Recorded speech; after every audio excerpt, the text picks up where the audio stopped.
In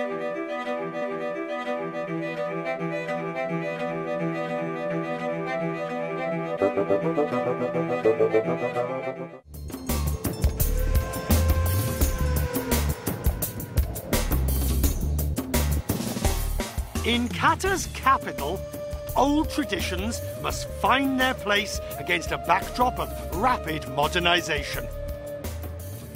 The fountain at the harbour in Doha, remembering a time when pearl fishing was what this place was all about.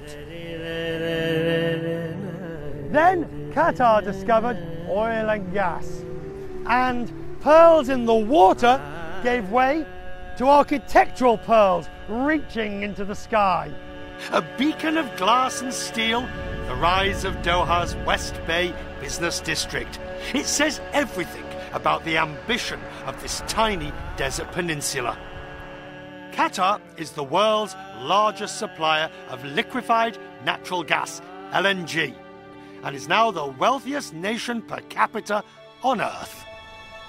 Amidst a global economic crisis, this remains a land of multi-billion-dollar construction projects.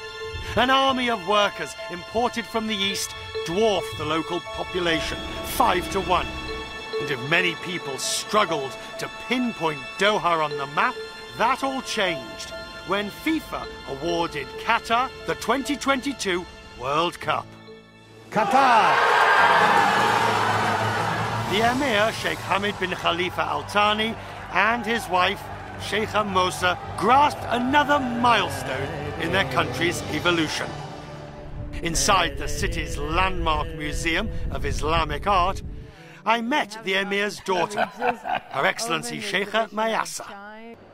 Spearheading cultural investment is very much at the heart of her father's 2030 development vision.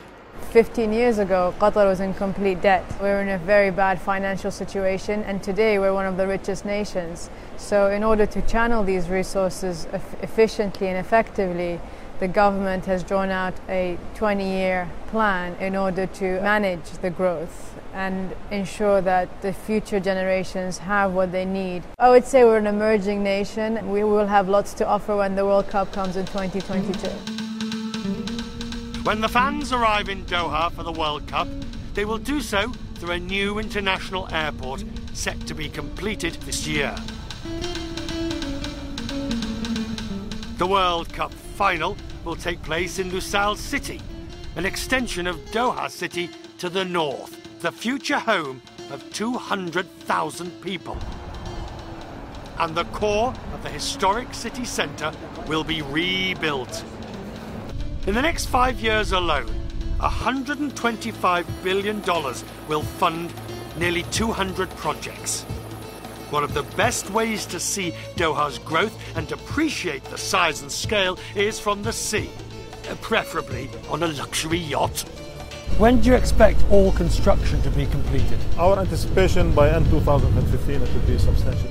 Khalil Sholi is talking about the Pearl Islands.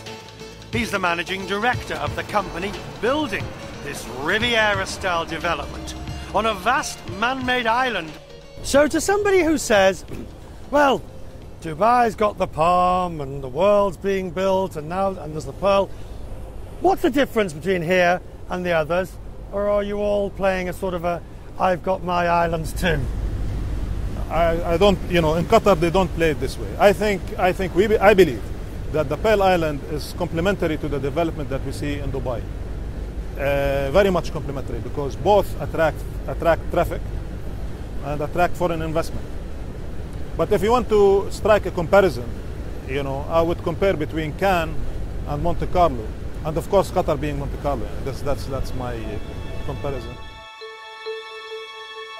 Of course, the Emir's 2030 vision goes much deeper than artificial islands. The idea is for a broad social blueprint, including universities, science and technology.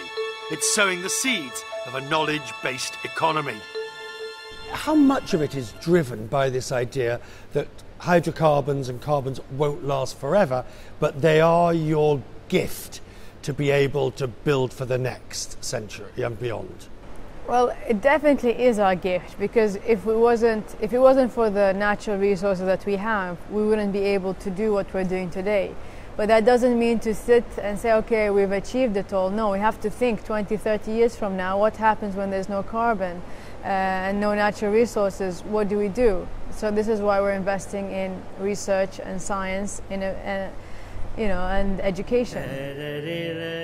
Qatar is spending big to pave the desert with an unshakable faith in its destiny, building for a population that doesn't yet exist in one of the most arid regions on Earth. The aim is for sustainable growth, and yet you might wonder, if they keep building, will they come?